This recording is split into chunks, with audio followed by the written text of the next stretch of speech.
Well, welcome, and I appreciate it's only 1 minute past the start time, and I'm sure we'll have others joining us. But we are pretty tight for time. We've got a really full, and I hope, and I'm sure, exciting agenda ahead of us. So I want to keep to time. So I'm going to start now, and then others can join and pick up as we go on. And let me just start by checking that you are all expecting an hour and a half of great discussion around volunteering and community businesses, and that you haven't logged in expecting a rerun of Strictly over the weekend. But I'm assuming that's not the case, and so welcome again. My name's Justin Davis-Smith, Dr. Justin Davis-Smith. I'm a senior lecturer at Bayes Business School at the City University of London, formerly Cass Business School, where I am course director of the Charity Masters programme. But before joining academia, I had a career mainly centred around volunteering. I was founder and chief executive of the Institute for Volunteering Research and chief executive of Volunteering England for the best part of a decade. And so I'm hugely interested and committed to volunteering and really looking forward to this discussion this afternoon, and was very pleased to be asked to chair the event this afternoon. Whilst I'm making introductions, let me say a word or two about our hosts for this afternoon, Power to Change and the Institute for Community Studies. Now, I know most of you will be very familiar with Power to Change. It's the trust that supports the great community businesses in England that do so much to build our communities, everything from shops to pubs, to libraries, to Lidos, to leisure centres. And there's over 11,000 community businesses that, as I say, play such an important role in our local life. And I'm delighted to say that alongside central government officials and local government officials today and academics, we also have many community business practitioners joining us for the afternoon's proceedings, and a very warm welcome to all of you. So that's Power to Change, and we're going to hear a little bit more about Power to Change at the very end of the session from its chief executive, Vidra Alexan. But you may not be quite so familiar with the Institute for Community Studies, although I'm sure many of you are, because it has a really impressive heritage. It was set up by the great social entrepreneur Michael Young in 1953, and it's now part of the Young Foundation, and describes itself as a new kind of research institute with people and communities at its heart. So nobody better to host today's discussion, which is focused on volunteering, of course, and with a particular focus around the role that volunteers can play in terms of building and operating community businesses. And it couldn't come at a more apposite time, this discussion, with volunteering absolutely central to the pandemic and the response to the pandemic. And I declare an interest here because I'm a trustee of RVS, Royal Voluntary Service, which has been at the forefront of the amazing formal response, volunteering response to the pandemic. RVS has helped to mobilise over nearly 500,000 volunteers who have played a really important role over the past 2 years. But of course, alongside that formal response, we've seen millions of people coming forward in an informal capacity through mutual aid and various informal organisations to help to provide support and assistance at this very difficult time. So it's hugely, as I say, hugely relevant for us to be having this conversation at this particular point in time. And alongside all the successes, of course, the volunteering response has thrown up some challenges, and I'm sure we'll be discussing some of those challenges as well as the successes this afternoon. Challenges around sometimes excessive bureaucracy that can get in the way of a quick and agile volunteering response. Challenges in terms of making sure that opportunities to engage in volunteering are open to all parts of our community. Challenges around cuts that have been made over the past few years to local and national infrastructure, and therefore the capacity of infrastructure to support the volunteering resource. And I guess I would just want to leave my introductions with one thought, and that is around the legacy of the pandemic and a civil society legacy, and what we can do to make sure that we build on this enormous outpouring of civil responsibility and voluntary action that we've seen over the past 2 years, and make sure that we can carry that through into a legacy of more engaged communities.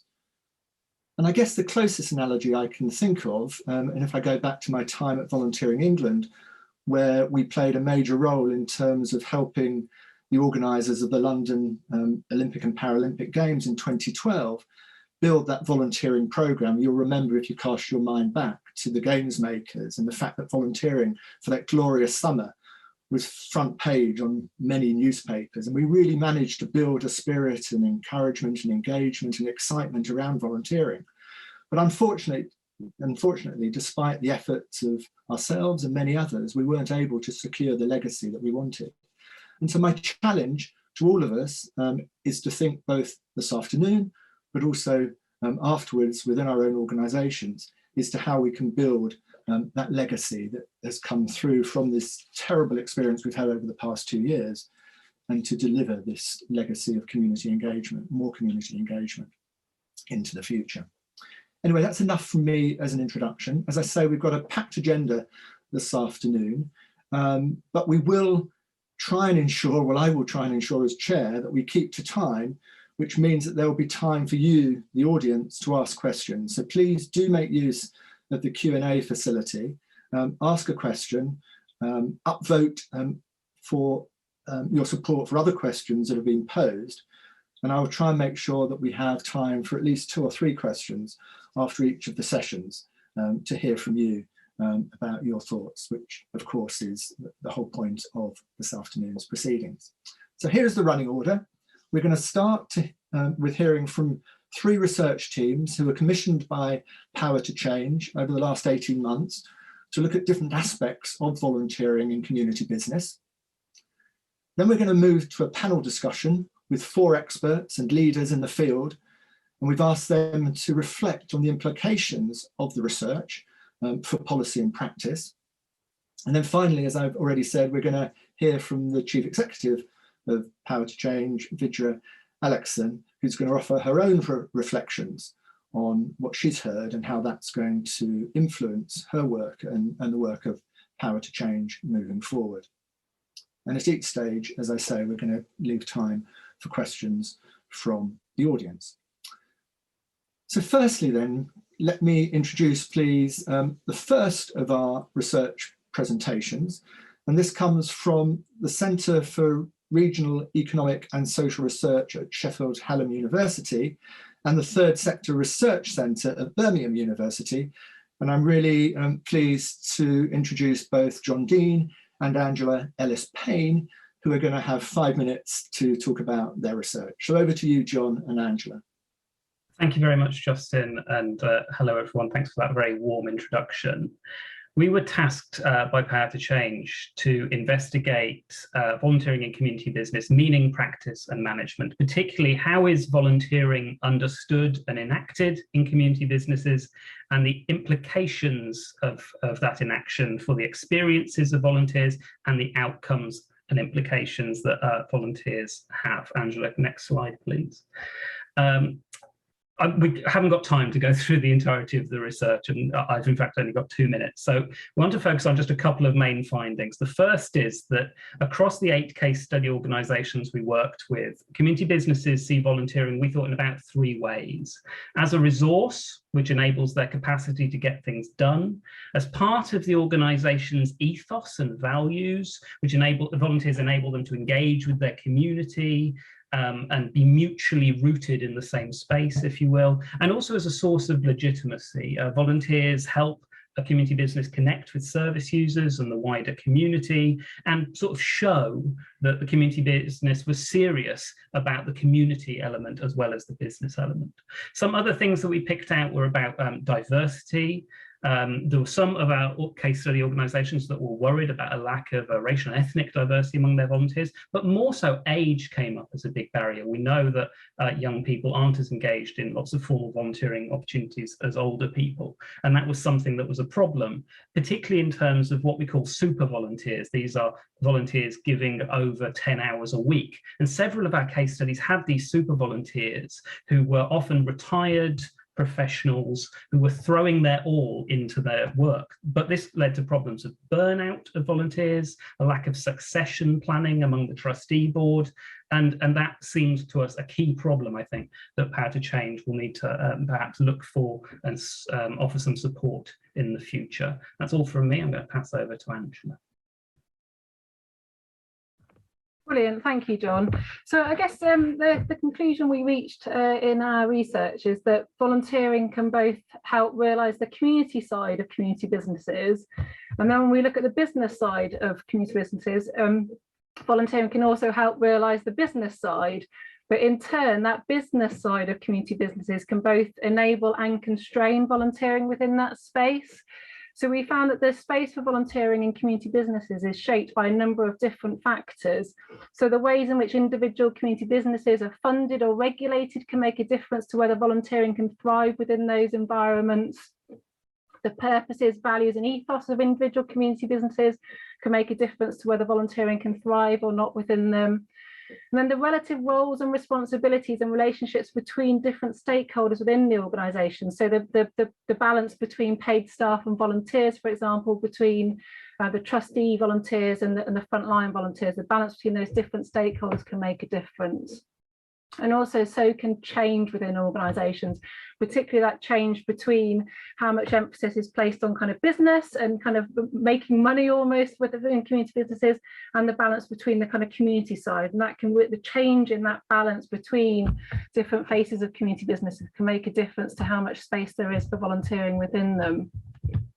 So where did we come to? We reached kind of a thought where there was 8 implications of the research for community businesses and for kind of wider policy and practice. So we need really to recognise the potential of volunteering within community businesses. Though it's clear that volunteering makes a big difference to community businesses, sometimes they were taken for granted. So we need to make sure we do more to recognise the potential.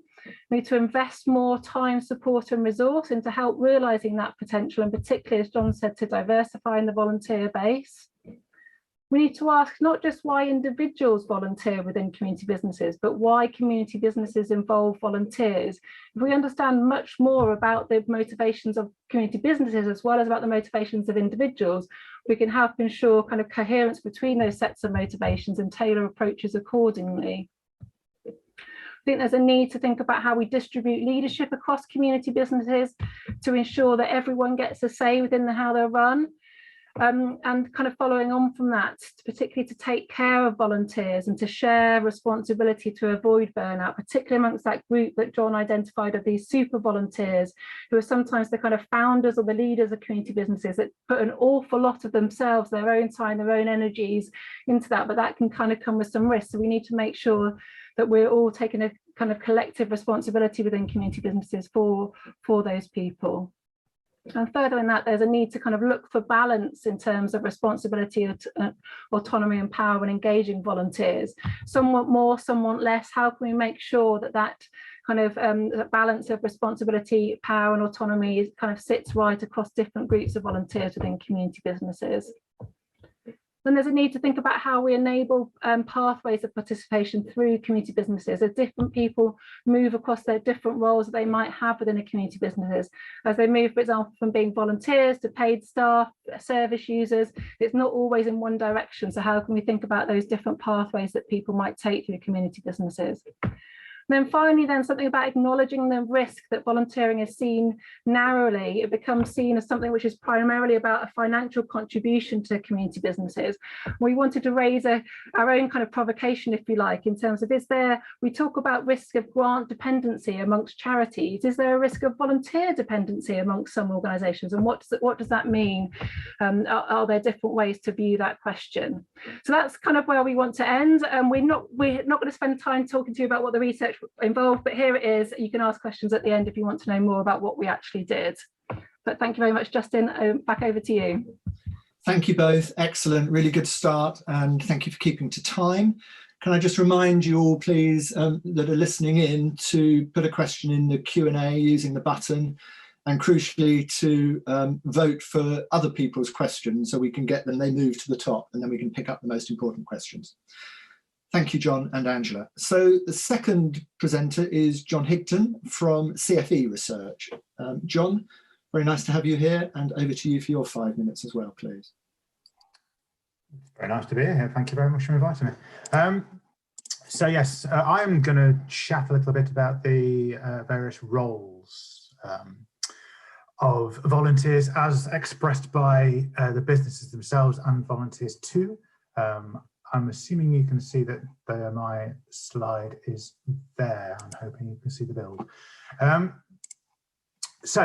What do we find? So when we go and talk to community business and volunteers, their contribution of volunteers is essential to many community businesses. Over half say that they're becoming increasingly reliant on volunteers. 2/3 they're recruiting more volunteers to increase the pool of skills they have within their wider workforces. This sorts of contributions in terms of roles. 3/4 of businesses are saying volunteers deliver services and products to the customers that they have in some way, shape or form. Finance and accountancy functions are pretty essential as well. And we're getting a story of this, a wider story later. And then 4 in 5 have volunteers that sit as either CEOs or senior management roles within their businesses. So clearly the functions and the sort of things that volunteers do for businesses is both varied, but also pretty essential to their operations. And this is quite an important point here. 2/3 are suggesting there's a difference in the roles that volunteers play compared to paid staff. And this will become more apparent as we go later on. But what they're not doing necessarily is using volunteers to address any skills gaps that they have within their paid staff workforce. So we get a picture here of a complementary use of volunteers in addition to some of the work that the paid staff do within the businesses themselves. Got a very busy slide coming up, but essentially what we have here is a grouping, this ecosystem almost of administrative skills. And this is looking at the interrelationships that volunteers express between the skills that they feel that they have and the extent to which they use them. And so there's quite a strong relationship between a range of these different administrative groupings. And you almost get a sense from the research that volunteers are there in some respects for community businesses to do all the stuff that the business leaders tend to be quite passionate from the qualitative work that we do about the work that they do, but they're less skilled and they're less into the idea of doing some of these administrative tasks. So a key role for the volunteer workforce is how they make that business function, how they drive it forward. And without volunteers, some of this might fall by the wayside for some. But all those key skills aren't necessarily administrative. So this table here gives us an idea about what volunteers, where they said they were at least fairly skilled in certain areas, and then the extent to which they use them. So that top line, communication skilled, 9 in 10 saying they're at least fairly skilled in that, and 7 in 10 are using that skill with that particular community businesses. So all of these are the key skills that volunteers say they use within those businesses. So problem solving is another one that's very interesting there, as is customer handling. And then on the final column there is whether the business say they need that particular skill. So again, communication, problem solving, customer handling, basic computing skills. Those things are all relatively essential to the running of that business, both from and from the community businesses themselves as well. And that's me. I think I might even be under time, which is quite a shocking thing. I have breezed through that. So as before, if there are questions that come up, please fire away with them and we'll go from there. Thank you.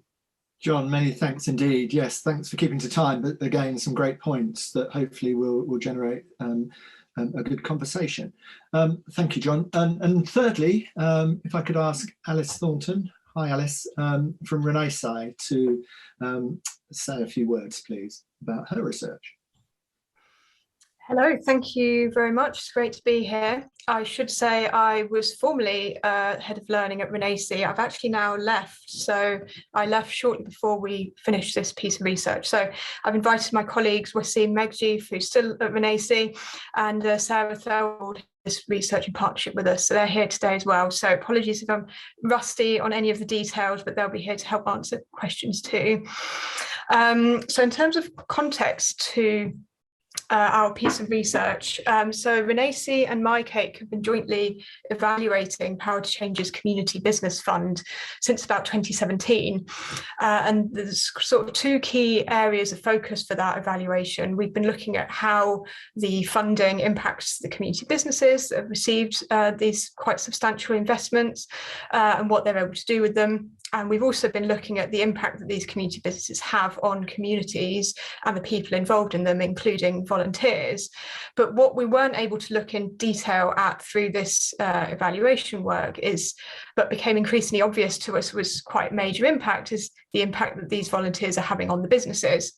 So we proposed doing this piece of research as a complementary piece of work to explore in more detail how volunteers in these community businesses really bring value and what that value is to them. So we had all of this signed off in February 2020, inevitably got a bit shifted by COVID. So we have had the opportunity to look at how community businesses' use and understanding of volunteers has changed in this period as well, and their plans for the volunteer workforce in the aftermath of the pandemic. So in terms of our findings, there are quite a few of them which you can find in our full report, but I wanted to pick out three that have particular implications or we felt had particular implications for policy and practice. So the first is around community businesses' understanding of value and the types of value that they felt community volunteers brought to the business. So very similar to John and Angela's findings, they talked about the value of volunteers in broadly two different ways. So firstly, around helping develop the ethos of the organisation, volunteering being a key part of the values, helping to improve the quality of the services and activities that they're able to deliver with the community, and also being a really core part of the organisation's approach to developing its social impact. So broadly, reasons relating to the charitable purpose of the organisation and also their culture. But they also talked about volunteers more from the point of view of business need, so helping with capacity, particularly in startup phases, and also helping with one-off activities that the organisation wouldn't be able to do otherwise. Skills, particularly higher level skills, and also as John alluded to earlier, kind of helping to improve the viability of the business as well, especially where profit margins are too narrow to employ staff to do all of the functions that the business has ambitions to do. And most people talked about the value of volunteers in both of these ways and saw both of them as essential to the success of the business, though some did challenge us on the notion of value and pointed out that this is a complex concept that can be understood in lots of different ways. The second topic I wanted to focus on is around seeing volunteer management as a form of investment in the business. So community businesses talk to us about the range of costs that are involved in supporting and managing volunteers. And some of those also felt that had experienced that the cost of managing their volunteer workforce had gone up during the pandemic as a result of some of the extra precautions they had to take. But that these costs represent an investment in the growth and the quality and viability of organisation, as well as in the impact that they're able to deliver with and for these volunteers. And they felt that they experienced various challenges in managing their volunteers efficiently and making best use of this resource, but many of them had ambitions to improve, and this is something they wanted to become a strategic priority in the coming years. And finally, related to this point, of course, COVID-19, many of them in the short term had seen a reduction in the number of volunteers that were able to volunteer with them during the pandemic, and had experienced volunteers being able to offer fewer hours. Obviously, this varied and wasn't the case for all of them. However, almost all of the community businesses we spoke to predicted that volunteers were going to become more important in future, and most of them intended to increase the size of their volunteer workforce in order to both respond to to challenges in the local community, but also respond to demand from volunteers, particularly people who were struggling to enter the labour market or who had been feeling very isolated. They also had ambitions to improve the diversity of their workforce as well, as has already been alluded to.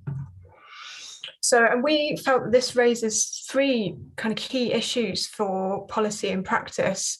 First of all, we found that there was quite poor quality data in a lot of cases on their volunteer workforce and how exactly it is deployed, which obviously created a little challenge for our research, but more importantly was creating challenges for these community businesses in terms of how to manage volunteers efficiently and make sure that this resource is deployed in the best way that it can. And the second related challenge is we found there was quite poor quality data on volunteer demographics as well, and that this was hampering community businesses' ambitions to increase the diversity of their volunteer base.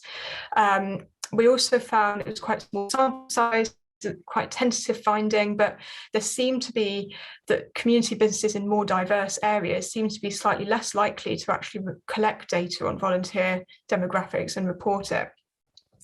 And the final challenge is this real desire from community businesses for more support on how to deploy and manage volunteers as part of a longer term investment in the business. So, for example, guidance on how to connect their volunteer model with the wider business strategy, and also recognition from funders of the financial value that volunteers bring to the business, not only their value in terms of social impact, but also their value in terms of the financial value to the organisation.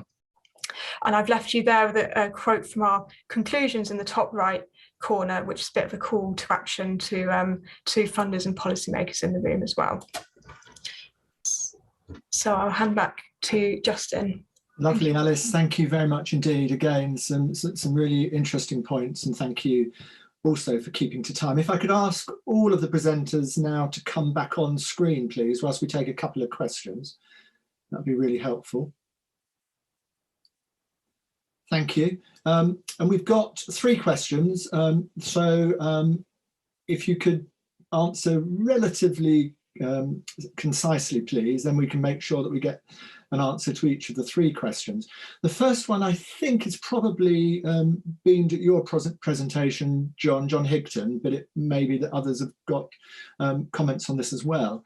And it's from Elliot, and he says, on the point in theme 4 about training, especially for young people, breaking down between role-based and general employment skills, which may not always be the same, what best practice emerged on how to identify the differences and what kind of investment might be needed in training to make it work?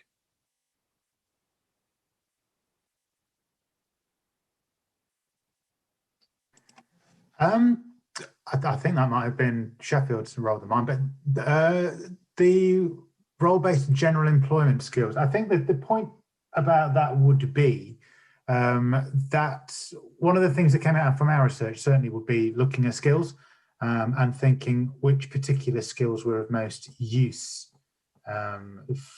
for community businesses. And often, this is a generalised comment, so clearly it won't be the case in all cases, but often what you would find would be that the individuals that set the business up in the first case have got a particular focus of what they're aiming at. So they have a skill set which aligns to that. So the skills that they need for that element of their business, they have already.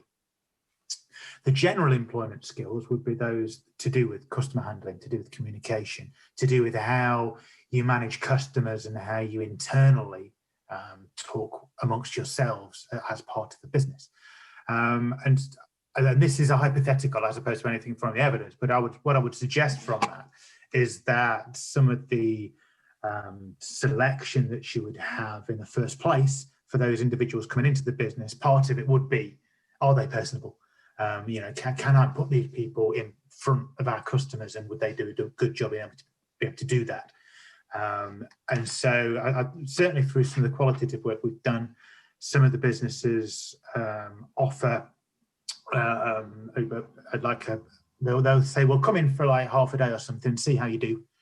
And they will use that almost as a vetting procedure And they will say sometimes to volunteers, oh, well, this sort of aspect of the work that we do, I think you're less suited to. However, we have got this, that's something you can do instead. So that there is, an interview would be incorrect, but there is a vetting that happens with volunteers to ensure that they are suitable and have the sorts of skills that they need for that business. Thanks, John. John and Angela, any comment on that?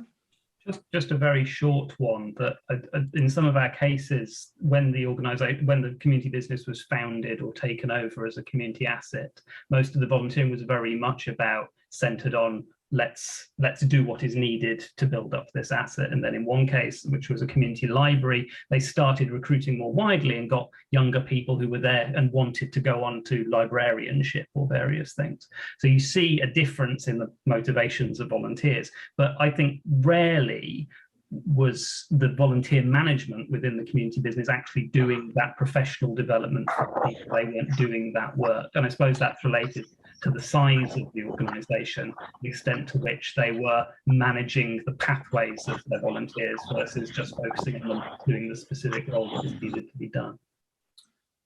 Thank you, John. Another question from Sophie.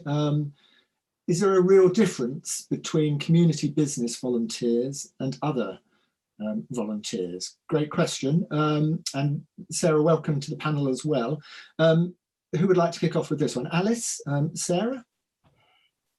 I don't mind kicking off, Justin. I think that's a really difficult question to answer because community businesses are so diverse. They come in all shapes and sizes. They've got some very small, tiny community-led initiatives right through to quite significant, large assets that might have hundreds of volunteers. So it's very difficult to generalise about the community business sector. But the one thing that the community business sector does have in common is this combination of both the community and charitable objectives and the business trading side of it. So I would hesitatingly say that the one thing that sets community business volunteers apart potentially is that there is this opportunity to be involved in the kind of trading activities that community businesses run, and many of them do have quite essential roles to play in that. Whether that sets it apart from the entire VCS sector, I don't think it does, but it is certainly something that there are opportunities there for volunteers that may not be there in all of the VCS sector at least. Thank you, Alice. Angela, did you want to comment on that question? I could add to it. I mean, it's something we reflected in our team on quite a bit in terms of is this really any different to what we find elsewhere? And I think we concluded both no and yes. And I think that it pretty much follows on from what Alice was saying. I think because of the diversity of community businesses and the diversity of the voluntary sector, of course, there is a lot of kind of crossover. But I think that where you get a difference is where you've got community businesses which are more the kind of business end of the community businesses rather than those that are more the kind of community end. And I think what I really noticed, certainly through some of the interviews I did with people, is that where we might have thought that volunteers would be put off by that kind of more business orientation, that's what previous research would lead us to believe. Actually, some people were really involved in the volunteering for community business precisely because of that kind of being able to work businesses differently and finding an alternative kind of way of kind of organising our economy and society, and that was really a motivating factor for some people. So I think that group of volunteers who are really interested in community businesses precisely because they were community businesses, they are a bit different in their motivations and their outlook. But I'm not sure that means they're any different in terms of the demographics, in terms of the kind of wider things that we know about volunteering within community businesses. So yes and no, I think is the answer. And examples of that would be sort of easy to point at, although not part of the work that Alice and Wasim and I did on this occasion, would be if you look at things like community shops, on the whole, it is uncommon to find paid staff, and they are largely volunteer run. And that is clearly a labour cost subsidy to enable them to keep prices down and provide a service to the community. And I'd say that you see the same in some of the Lidos, for example. So it's enabling something to operate in an area where otherwise market failure would prevent it. Thank you both. A question here from Irene, who says, from the research that you've each carried out, are there any examples of good practice from local authorities that have created supportive local environments to help nurture community businesses? Who would like to have a go at that? I'll John? start saying that I would say that local authorities didn't come up a great deal in our research. Where they did come up, there was some quite complicated relationships. In one example, the local authority had moved from grant funding to contract funding the community business, and actually that had led the community business to have to completely rethink how it worked, and that had led to some changes that I think had alienated volunteers, or later down the line led to the alienation of volunteers.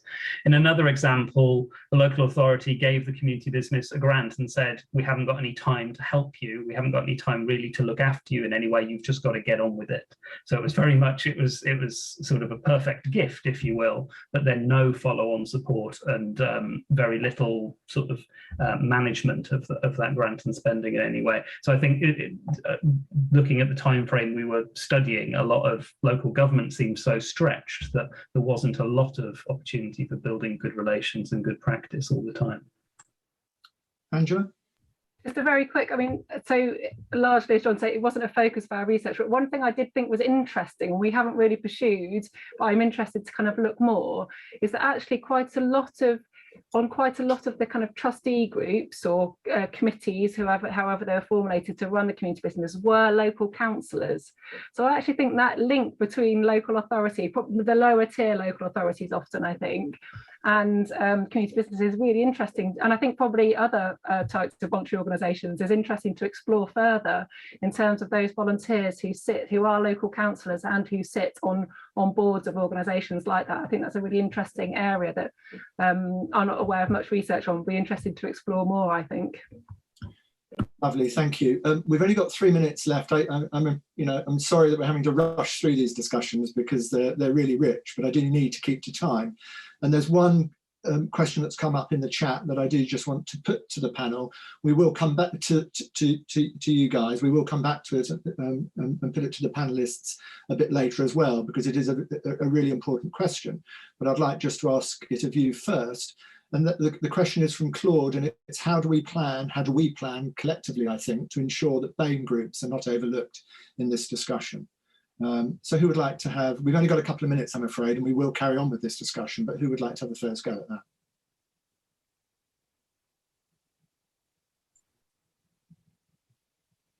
I'll John, yeah.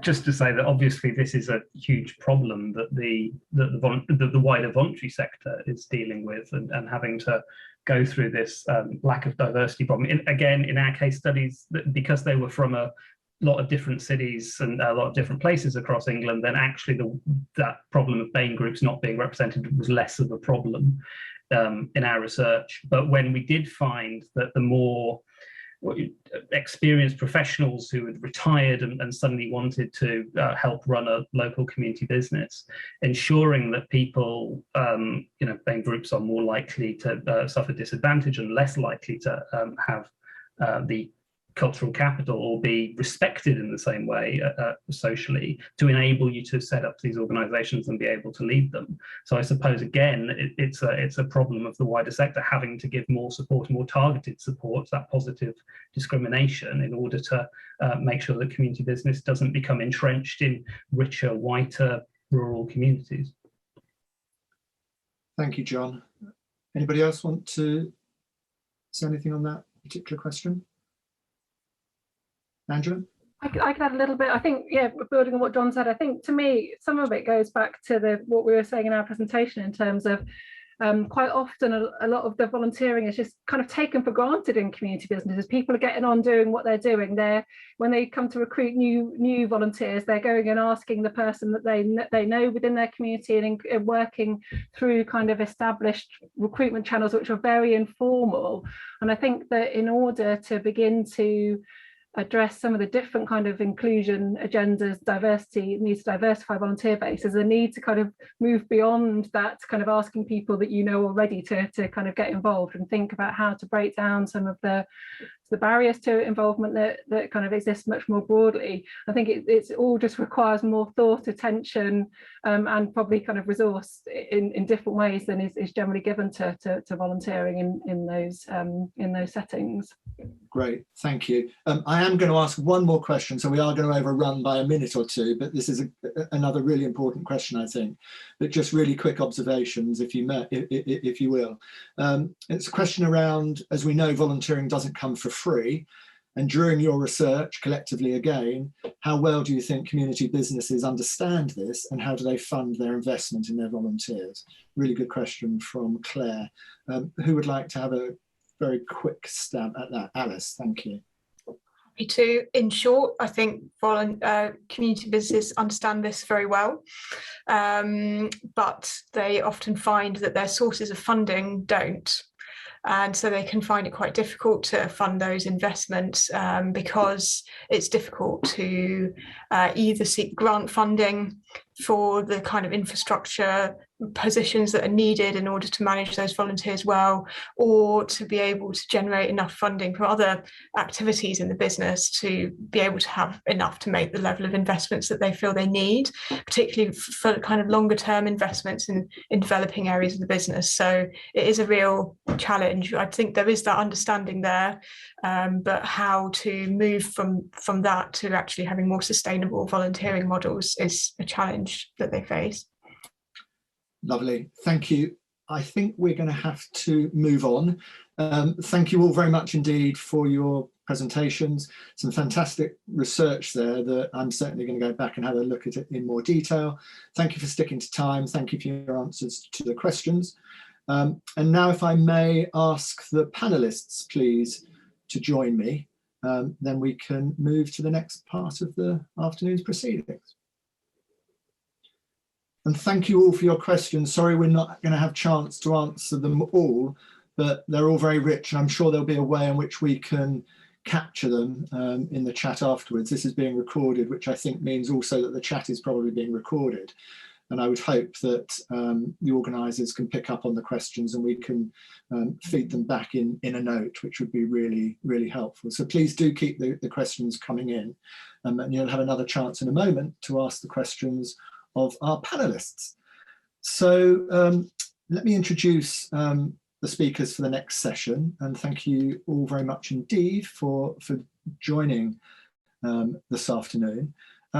First off, we've got Carl Murray, who is Associate Director of Research and Evaluation at the Bailey Initiative. Very welcome to have you with us, Carl. Then we've got Joy Johnson, who is Deputy Director of Volunteering and Tackling Loneliness at DCMS. Great to have you here, Joy, as well. Thirdly, we have Paul Reddish, who is Chief Executive at Volunteering Matters. Nice to see you again, Paul. And last but by no means least, we have Rich Wilson, who is Director of the Social Impact Lab, OSCAR. Very nice to have you here too, Rich. So again, I'm going to ask you all please to stick to time. You've got 5 minutes each, and then we'll open it up for questions and discussion. So again, to all of you in the audience, please be thinking of your questions and post them in the Q&A. So Carl, over to you first. Thank you, Justin, for the invite and introduction. Given the time we've got, I won't bore you with some aspects of my life to date. But I want to launch straight into the notion of volunteering.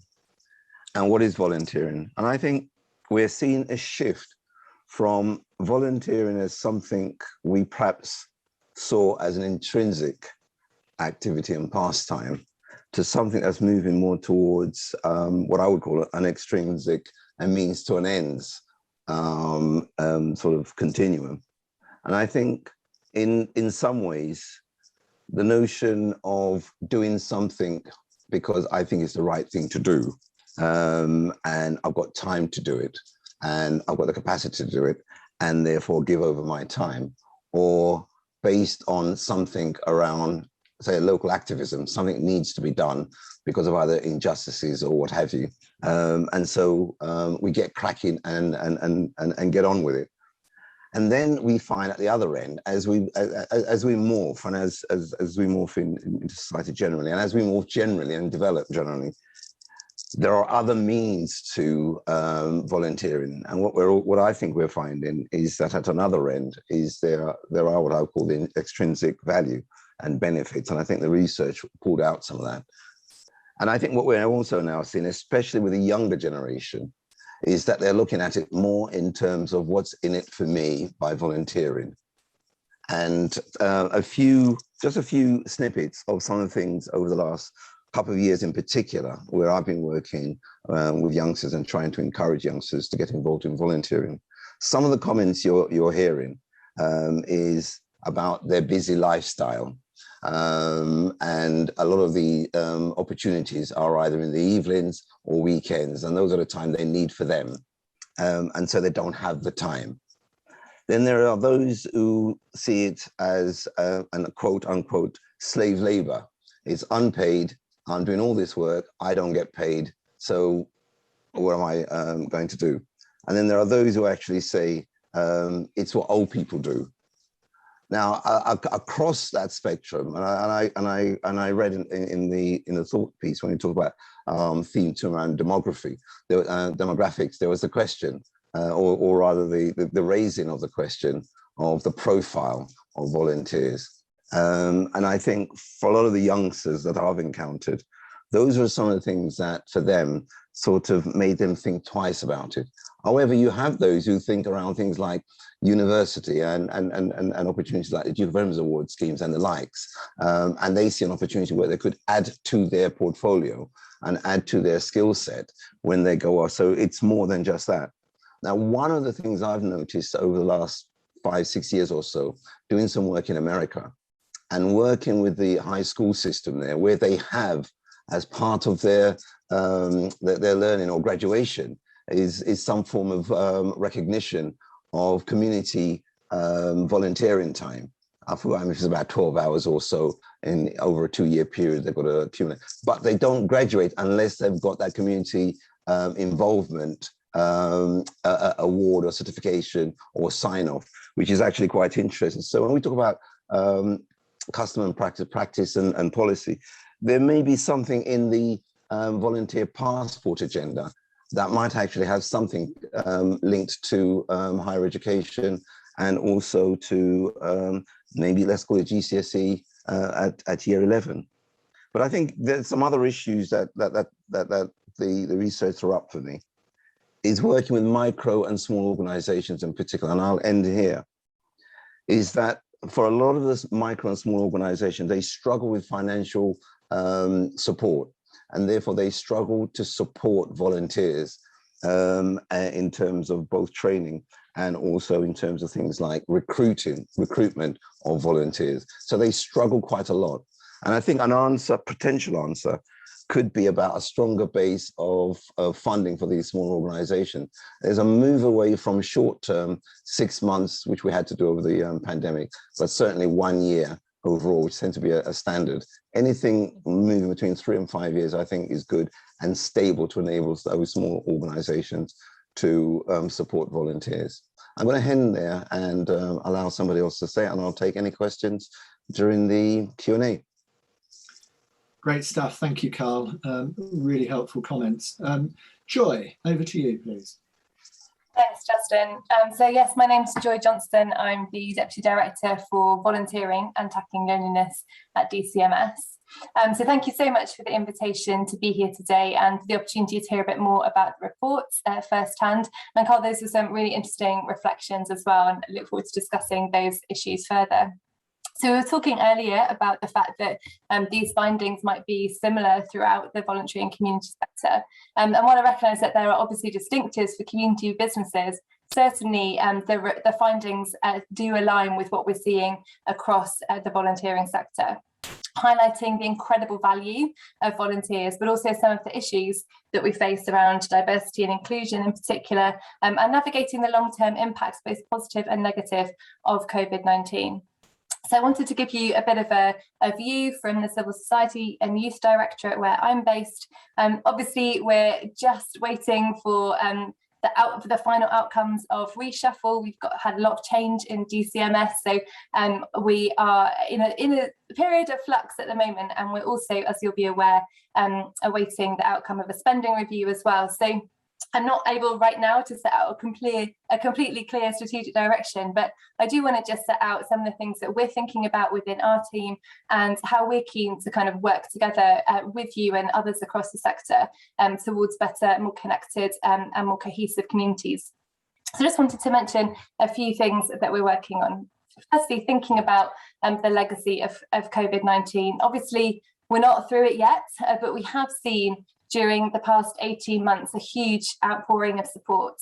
So some 12 million people helped in some way at a national level through big programmes like NHS volunteer responders, but just as crucially at that very local neighbourhood level. And similar to what the research found about putting the community into community businesses, we really saw that positive community spirit.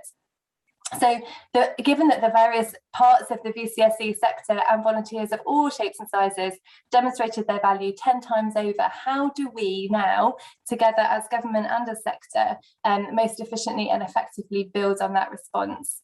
And how do we ensure that people who volunteered because they were furloughed or were shielding can continue volunteering? So all of those are key questions for us at the moment. Secondly, and really importantly, diversity and inclusion. So we've talked a bit about that already. Lack of diversity within, it was one of the key findings in one of the research pieces earlier. And we know from other research, for example, by Charity So White, that UK civil society can be critiqued for its lack of diversity. We also know from other research, for example, by New Local and the University of Cambridge, that mutual aid groups were less likely to form in areas of low social capital, which often coincide with areas of higher deprivation and create a disparity, therefore, in that local support. However, there are some trends from the pandemic that might give us some reasons to hope. For example, 9% of volunteers in a formal volunteering setting at the start of the pandemic were new to volunteering. And obviously the numbers of new volunteers across informal volunteering as well is much higher. So, and of those, people who identified as ethnic minorities were more likely to start volunteering for the first time.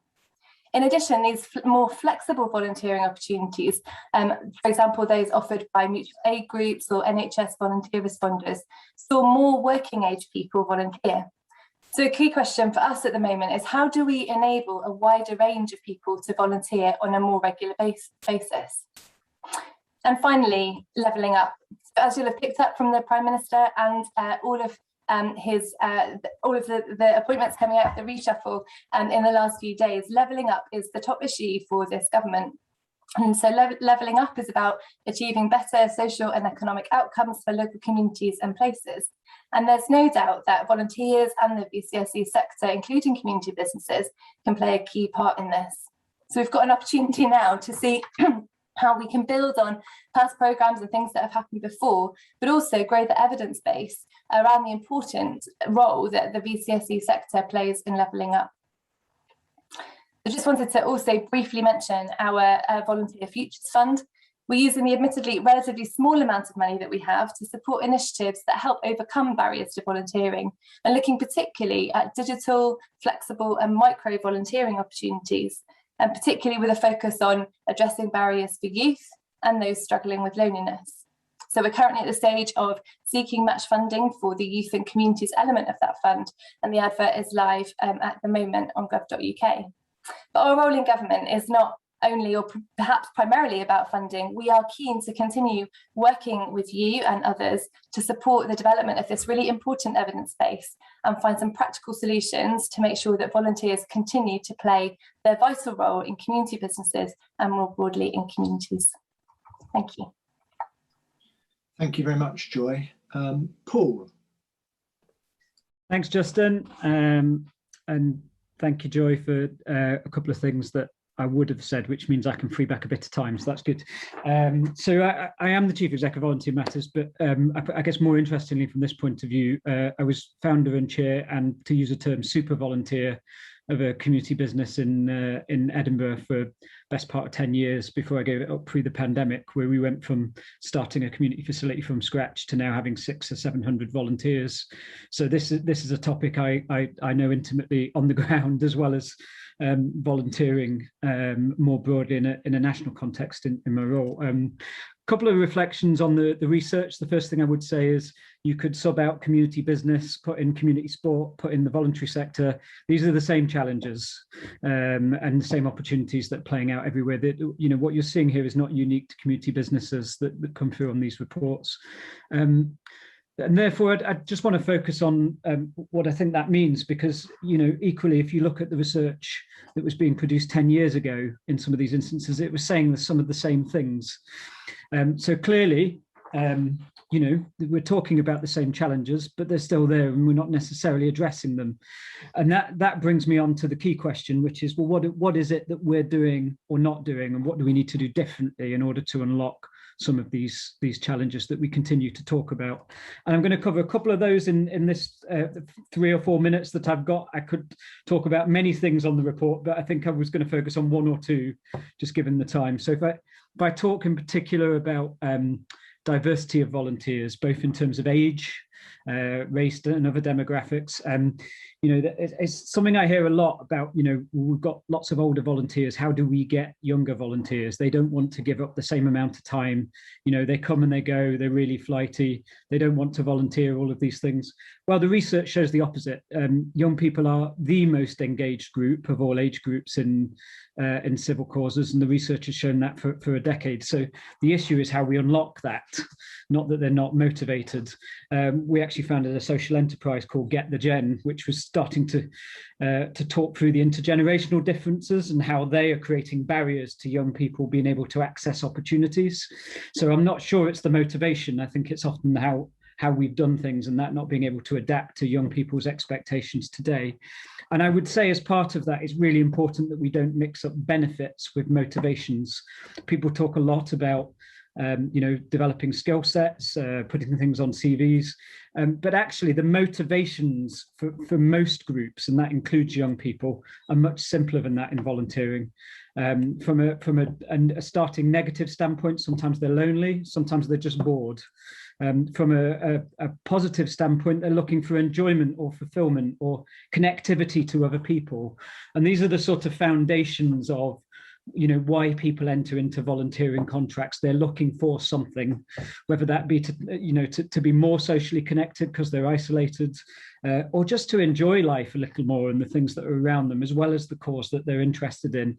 And when you understand that's the foundation of motivations, then you can start to unlock different groups, rather than thinking, you know, I'd say this a lot. People, they start with, well, we'll put something on, say, we'll help develop your CV. And I'm like, well, why don't you start by just telling them what they'll get out of it and how they might enjoy it? The other thing that I would say when people talk about the lacking diversity within the organizations, what do they see? The people you're looking to attract, you know, if they see people that are predominantly over the age of 50, that are there, and you continue to put out adverts the same, are they going to be attracted to go there over a local youth club that's run by a group of youth volunteers? So how can you start to think about being more proactive and positively attractive to different groups? And that stretches not just to young people, but to other demographics. One of the big changes we made at Volunteer Matters recently was to ensure that we advertise in the top 3 languages in every community, not just in English. That's not because the communities that we were advertising to can't speak very good English.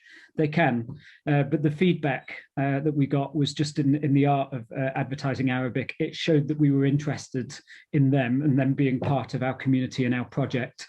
So it's really important as part of this that we're very proactive about demonstrating you know, how we want to be seen, show that we're inclusive and welcome to all sorts of different groups of people.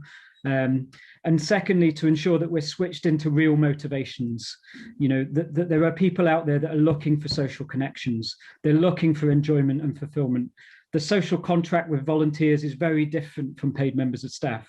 It's not about a wage, it's about all this other stuff that comes with it. And it's quite a big deal to give up your time. So being able to sort of build in those thinking around the motivations into your offer is really important. And then on the timepiece, you know, I think the research, the other big thing it pulled out was this sense that, you know, people want to give less time. And I think that's, you know, I would say that COVID has accelerated that to some extent, as it's accelerated many things in this. But it's a trend that's been happening for a while. And though younger generations are more motivated to volunteer than older generations, they will give less time, and that's been a consistent trend for some time. They're also more likely to volunteer across multiple causes, whereas there's a much more greater sense of brand loyalty, I think, from previous generations, both in terms of length of service and in working with one or two particular causes. And that's not what we're seeing with younger people. They want to transact and engage with all sorts of things they're interested in their community, and they want to engage with immediacy. So all of this requires a slightly different volunteer offer. I'll leave you with a little anecdote case study of a local cricket club that I work with. They've done a brilliant job of engaging young people as volunteers. Traditionally, sports clubs are set up with committees and secretaries and treasurers and whatnot, and it's impossible, they told me, to recruit young people to these roles. So we sat down and worked with them and said, well, what is it that you think they want to do? Like, well, of course they want to help. They want to help the cricket club. They want to be, okay, well, how might you engage them a different way? And so they got around and spoke to a group of young people, and what they've done as a result is they've scrapped their committee and moved everything onto WhatsApp groups. And they've now got small collections of young people running different aspects of their cricket club in online secure groups, and basically dismantled the old infrastructure that they ran. They now have fivefold the volunteers they had pre-COVID, and most of them are young people. So there are ways of doing it, but it requires different thinking. It requires understanding motivations differently, and it requires understanding how different groups want to interact with us as community businesses. I will stop there. I could have gone another 25 minutes on some of the other things in the reports, but I won't. Thank you, Justin. Thanks, Paul. Great points. Rich. Yeah, thanks, Justin, and thanks, Joy, Paul, and Carl, and everyone else. I haven't been in a conversation about volunteering probably for about 7 years, something like that. So apologies for that. But I'm a trustee of the local trust, and I do work an awful lot in this kind of territory. But you know, what I'm struck by standing here, just being honest with you, is exactly what Paul said. I could have been here 7 years ago. Like every single one of the points I've heard so many times before. And what it makes me think about is three things. One is, you know, the critical nature of volunteering now has never been more acute. Obviously, we've just gone through the pandemic, and I'll talk about that now because a lot of my work's been around volunteering and that in the last few years. But obviously, there are so many multiple crises coming down the road, and volunteering is going to be critical to that. And what I've noticed is in my work, we don't use that term anymore. But I've just recruited 10,000 volunteers across the world for the Global Citizens Assembly for COP26 just in the last kind of month. We didn't even think about volunteers. We just said, who wants to run an event about COP26? We didn't think about that. I mean, it just didn't occur to us. So I think there's there's something unfortunately extractive and top down in how we think about volunteering. Even the language I've heard today, it feels like it's almost like when we start thinking about prejudice. You know, we are all inherently prejudiced. I think many of us in this territory, we all need to own this thing a little bit. I do too. Is those of us who are kind of system insiders are kind of unconsciously, inherently top down.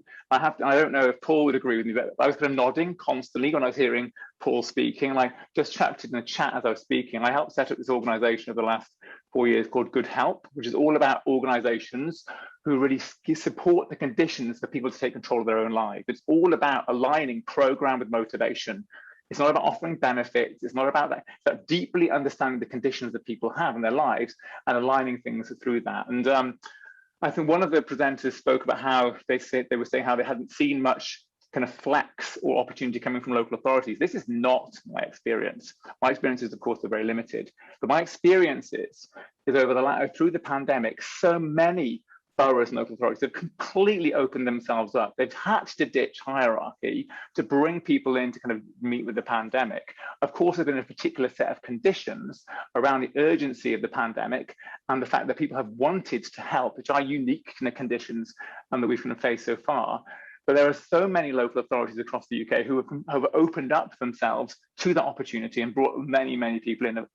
And what we're seeing now in the authorities I'm working with is switch back, and it's happening so quickly. Like the old normal, the old top-down close is kind of switching back right in. And quite a few of the authorities I'm working with saying, okay, Rich, how can we get kind of systems built in quickly to ensure that we can begin to systematize the opportunities that we've had over the last kind of couple of years. And so I think, often when I think about the future and how can we have the kind of culture of volunteering that we really, really need, I think what are the seeds of that I'm kind of seeing today? And I think one of the seeds that I'm seeing is in the various kind of climate movements is what they talk about as being regenerative culture. So when you go off and you undertake actions or Fridays for the Future, there's a whole culture that's emerged in many of these movements. We're really looking after one another to be able to do whatever they're doing. I think we have got a lot to learn from that in the kind of volunteering space. I think for me, volunteering is any action we undertake that isn't about leisure. So I spent my weekend, Saturday morning was football coach. So Saturday afternoon was running my local Daisy Day fair, and then and I was a carer for my kids on Sunday. I think all of these things are kind of activities that aren't about leisure. And for those of us who love doing these things, what I've been really increasingly struck by is how the benefits of what we might call volunteering in terms of mental health, in terms of building agency, are still insufficiently spread across communities. I've just been thinking a lot about that recently. But there are, I think, I don't know if people have been focusing on social prescribing, but I think I was speaking to someone about social prescribing last week. He was telling me how we really need to make sure that we open up things like youth football to people without children, because people who don't have children can get a much bigger mental health benefits than people like me who've got kids and deal with them all the time. And I think there's this whole, particularly the way in which public services are opening up through ideas like social prescribing, to really begin to get a much more sophisticated understanding of how we invest our time in the multiple aspects of them that can really kind of speak to those kind of benefits we speak about. But I think the final thing I think I'd want to talk about, and I'm sorry to my friends doing research here, but I think we're at a point in history where I think we're much better off doing our way into new thinking than thinking our way into new doing. I'm seeing very poor correlations between research like the ones we've been shared and action, and the incredible, massive amount of learning that we've had over the last 2 or 3 years on volunteering. So my hunch is what we need to do is we need to be really honest about the competition for people's time with gaming, with Facebook, with Netflix, with all of it, and really start to just orientate how we think about people investing their time around these activities. And one final thing I share with, which might feel a bit kind of left field, but I don't know who here has watched the Century of Self documentary by Adam Curtis, but it talks about how the rise of consumerism in the kind of post-war period initiated for very, very good reasons. But at the heart of what happened around that kind of political strategy, which was a deliberate political strategy, done, in my opinion, for good reasons, unfortunately, it sowed the seeds of what we're battling about. And when we're trying to battle for people's time around volunteering for the future, I think these initiatives like Fridays for the Future, like Extinction Rebellion, like them or not, have really managed to provide an alternative narrative and a way of looking after their volunteers, if you like, which I think we can learn a lot from. But I think that the main place I point you to in terms of understanding some of the really inspiring organizations today are the ones that are in that kind of good help link. There are people today doing, I think, what we would call kind of top end modern volunteering, but they wouldn't call it volunteering. Thank you. Thank you, Rich, and thank you again to all of you. We've got only, I'm afraid, about another 10 minutes, 15 minutes at the most, and a huge range of interesting and provocative and challenging observations have been thrown out there. I'm trying to scan the chat and the Q&A to see if there's any specific questions that are coming up. There's certainly some grouping around particular themes that I'll try and draw together in a moment. I'm not quite sure whether this form of Zoom event allows for people in the audience to have the microphone if they would like to, or to raise their hand. If someone could advise, and if that is possible, then I would like to offer that as a way. Oh, it doesn't, unfortunately. No, okay. So scrap that. So please do keep asking questions that I can then relay to the panel. Given your provocative and challenging throwback to the world of research, Rich, at the end there, I think it would be great to see whether any who I know do have the ability to come back on screen, if any of our research colleagues would like to come back towards the end and to argue the case for good quality sort of action research that would perhaps provide the sorts of outcomes, Rich, that you were suggesting that some academic research doesn't offer. So that's an opportunity for any of our research colleagues to come back as well, please. And for the panelists, just come back in and pick up on anything you've heard during the course of this afternoon. But there were three sort of broad areas that I think that have been coming through in some of the chat. One is around definitions, around this sort of rather hierarchical top-down view of volunteering that is perhaps all too pervasive.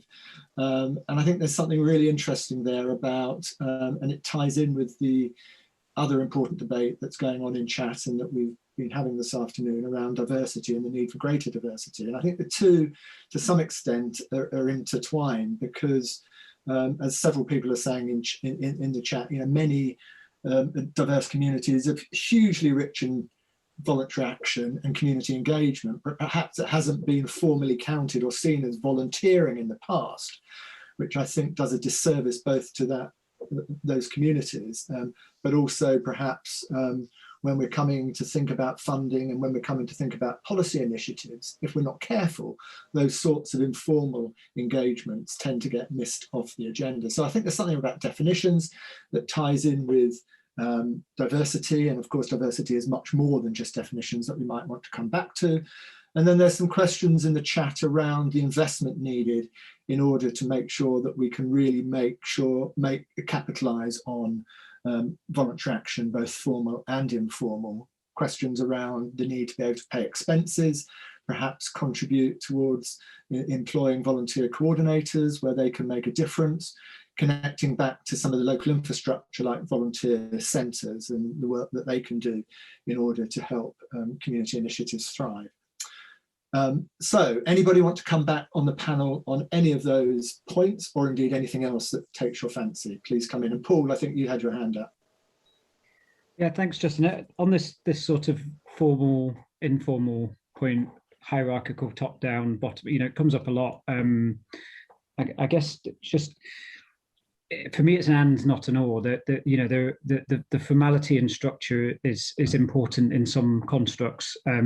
If I was to use a high-profile example, St John Ambulance have trained tens of thousands of volunteers who are vaccinating us up and down the country to get out of this crisis. Now, clearly, you don't want that to be, a bottom-up movement of people that aren't particularly well trained. There's a clinical aspect to it, and I think therefore it's important to recognise that formal is good in some settings and informal is good in other settings. And actually, the word that's missing in this conversation that I think's the most important one is flexibility.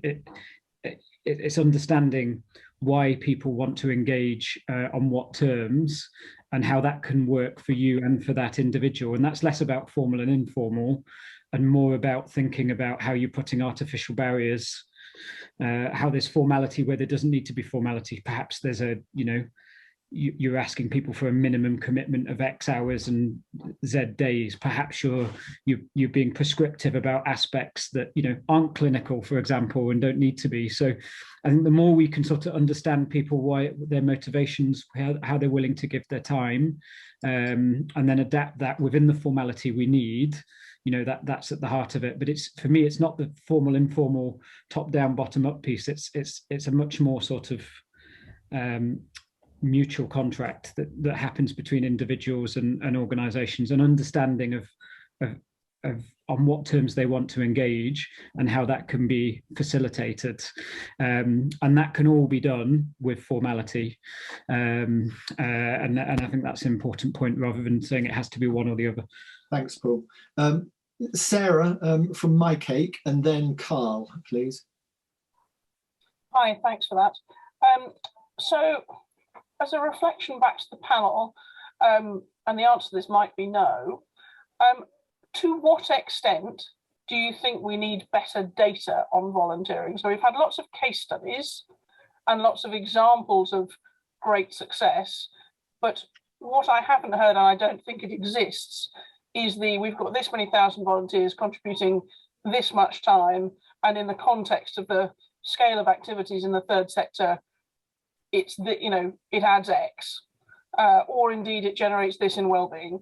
So we can get lots of nitty-gritty examples, but to what extent would it be helpful if we had a better overview, and what data would you use to do it with? Feel free to say not relevant. I think it's highly relevant, Sarah, but it may be that some of our research colleagues can put some stuff in the chat to point us in the direction of an answer, potential answer to that question. Thank you. Carl. I'd like to pick up on the a question I think Claude raised in the chat and the FAQs with regards to language and the use of voluntary versus community, or whether or not we should be rethinking. And I do believe that there is something in that. And when you when we've engaged with organizations and individuals, there is this constant thought that voluntary sector means it's unpaid. Even with youngsters that we engage in around employment, employability, and you raised the voluntary sector, voluntary community sector, as a sector within which they might want to consider employment, and their first thought is it's unpaid. And so I think there is something in about whether or not we're using languages that, we talked about movement and development, and in a way, and I'm loath to create new language for the sake of creating new language. But in a way, we are talking about community engagement, community involvement, and on a continuum from I'm interested in this because I feel for this cause, to a continuum of, well, I'm unemployed, I want some skill set, I'm bored of staying at home, can I find something to do to do that? On that wide continuum, and people are somewhere along that continuum. And I think we've got to recognize that fluidity and that flex is needed. And part of that is also about deterrence. And if the language deters, then we sometimes may actually be missing out good quality support. The other side to that, which the research started to allude to in terms of the question, is this thing what I call skill-based volunteer training. And I think where we've got areas of skills deficit, and I think we saw on the screen, where people may have, say, digital skills, but they're used in another capacity. And yet the organization is looking for digital skills. Somehow we're not tying up where the capacity and the skill sets are that could actually help the organization as well as the individual. And I think there is something there to be looked at. Thank you, Carl. Joy, there's a question here, which I wondered whether you could take, please, from Raj, who says, how can we engage people with disabilities? Some who cannot volunteer as a fear of loss of benefits, and hence businesses lose great contributors, and these individuals lose being able to volunteer and also reduce loneliness. I wondered whether you had anything to say from a government perspective around some of these barriers that we know exist that can prevent people from fully getting engaged in their communities. Sure, thanks, Justin. And I can see why I should know the answer to that. But I'm going to be totally honest, and I don't think I've said this so far, that I'm relatively new in role, and I would really not want to give you the wrong answer. But it does strike me as an area where whatever job you do in the civil service, you always come across these areas where different government priorities are in conflict with each other. So I can commit to take that away and look into it. What I will say, though, is one of the things that we are really keen to do as a team with what's within our gift is to make sure that where there are barriers to volunteering, be they accessibility issues or other issues, that we are trying to experiment and support innovation to overcome those. So that is a key focus for us. But with regard to the intersection with the benefit system, I'm afraid I don't have an answer to that. But if it's okay, Justin, if that's all right to take it away and look into it, I'm very happy to commit to doing that and get back to Ray or others who are interested. Of course, yeah, thank you. There's a question here from Elliot, and I wondered, Rich, whether this might be something that you've got a view on. And Elliot talks about increased involvement of volunteers in decision making in community businesses and indeed in other organisations, and says, have you seen examples? How can this be made permanent to empower volunteers in their roles in communities? I wondered, Rich, whether that was anything that you've come across, and whether you've got a view on that. So I haven't got much. I've got a lot of experience in involving people in government decision making at every level. I've got very limited experience in doing it in businesses, but I've got some experience of doing it in kind of other national bodies. I think the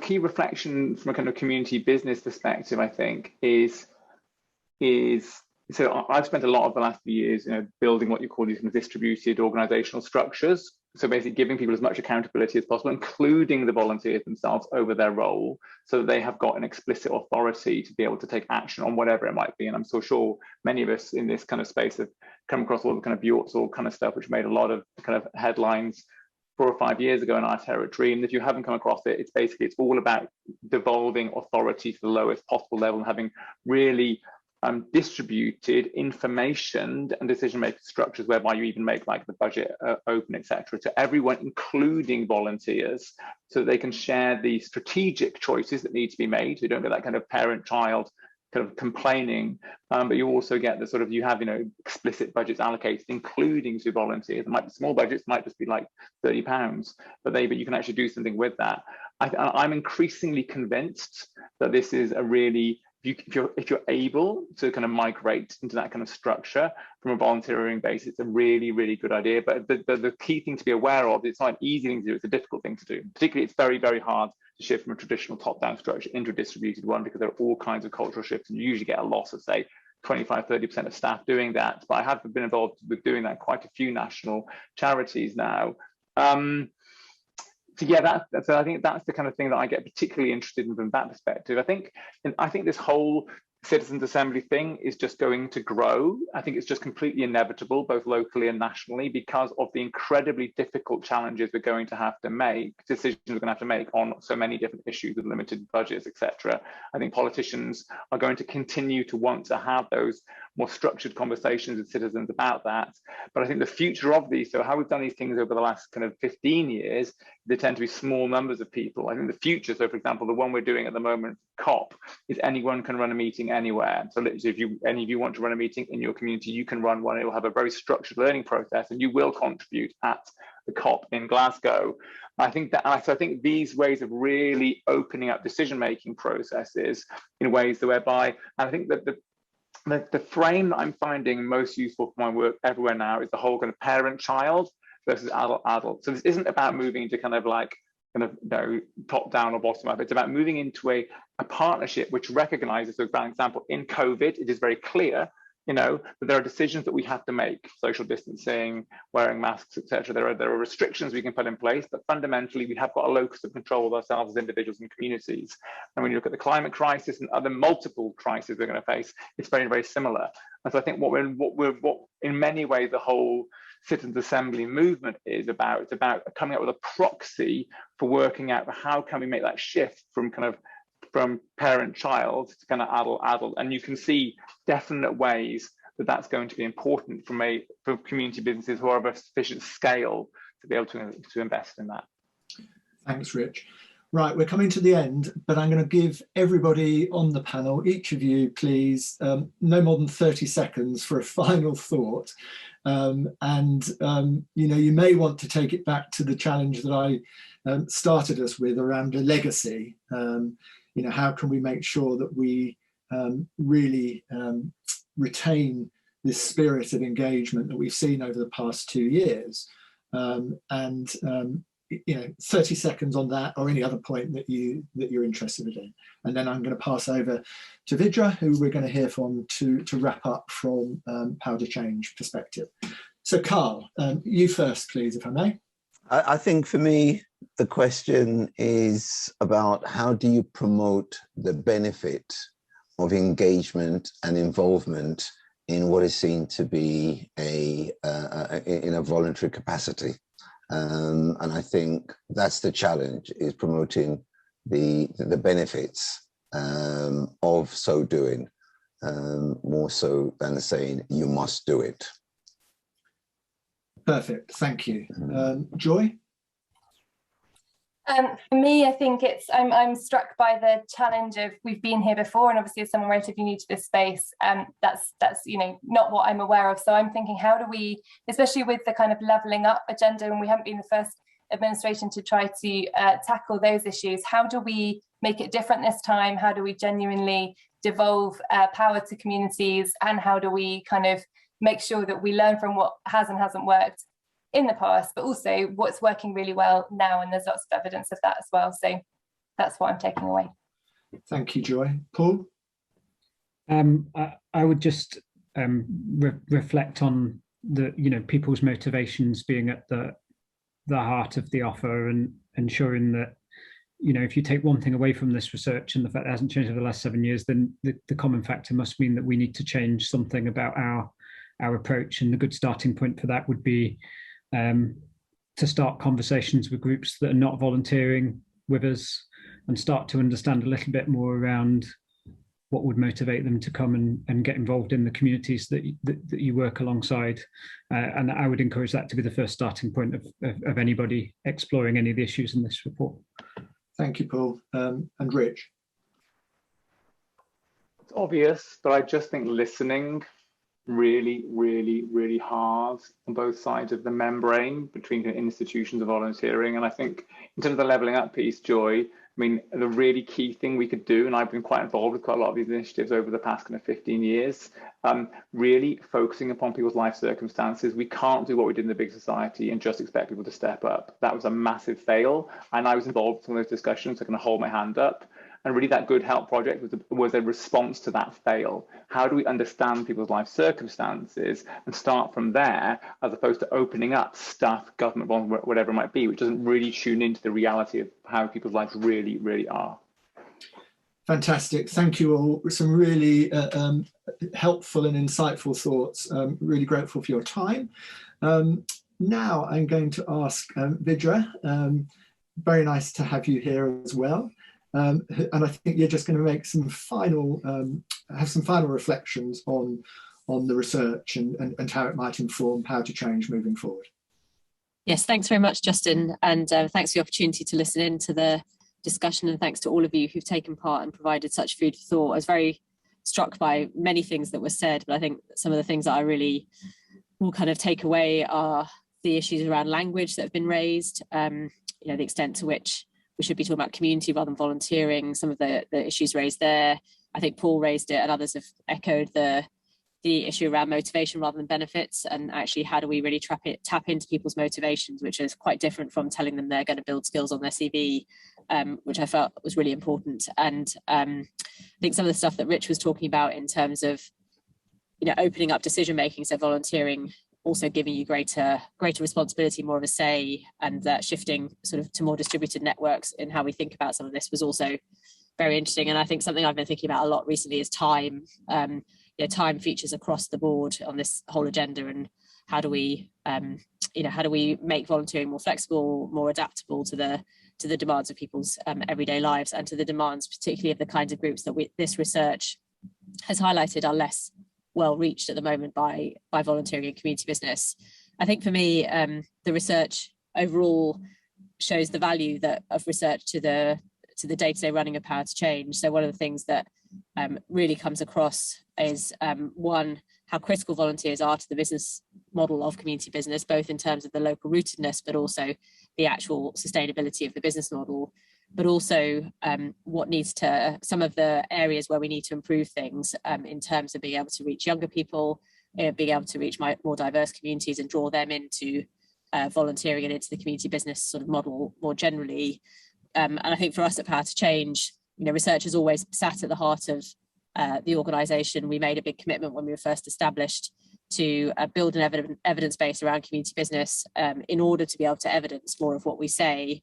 And I think that has borne lots of fruit for us over the last 5 years. And this is an example of that in that some of the findings from this research, coupled with our day-to-day experience of supporting community businesses, will feed through into how we think about it.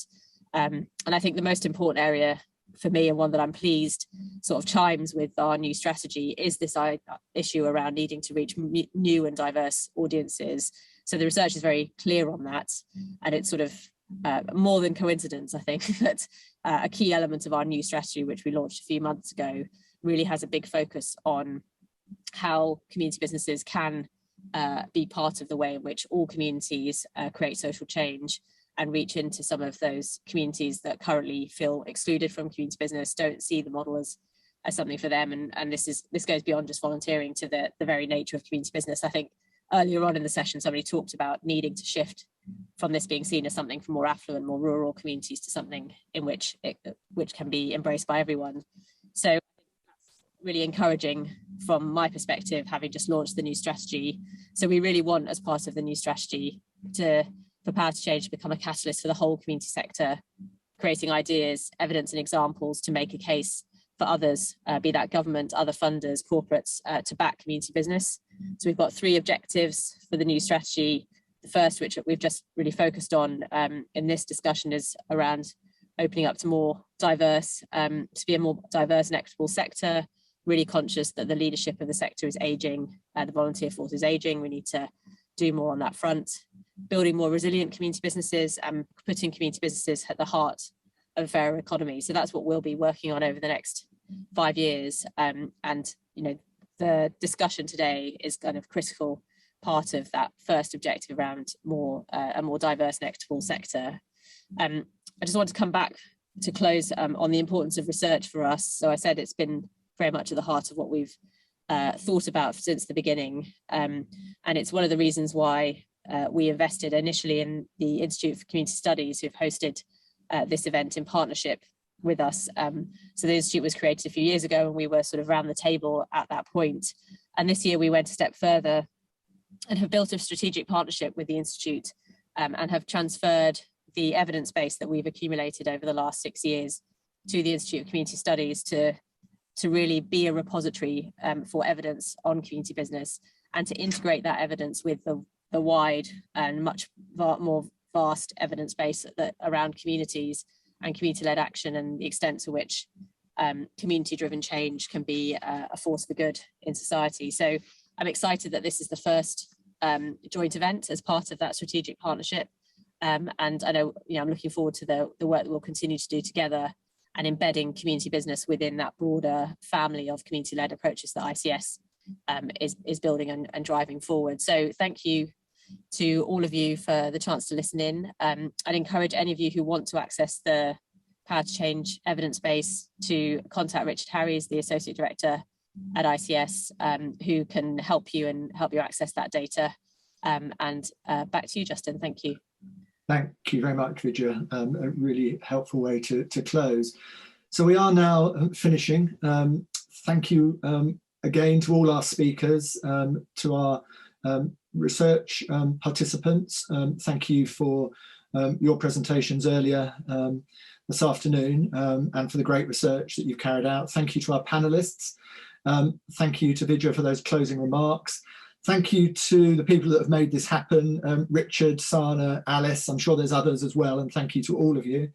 And particularly, and most importantly, thank you for participating and for asking such insightful questions. Somebody asked whether it was being recorded, and the answer is yes. So hopefully you'll be able to dip back into it at some stage. And I also expect that the chat will be available as well, because there's some very useful links and comments that we weren't able to pick up on in the discussion. So thanks all, everybody, and enjoy the rest of your afternoon. Bye for now.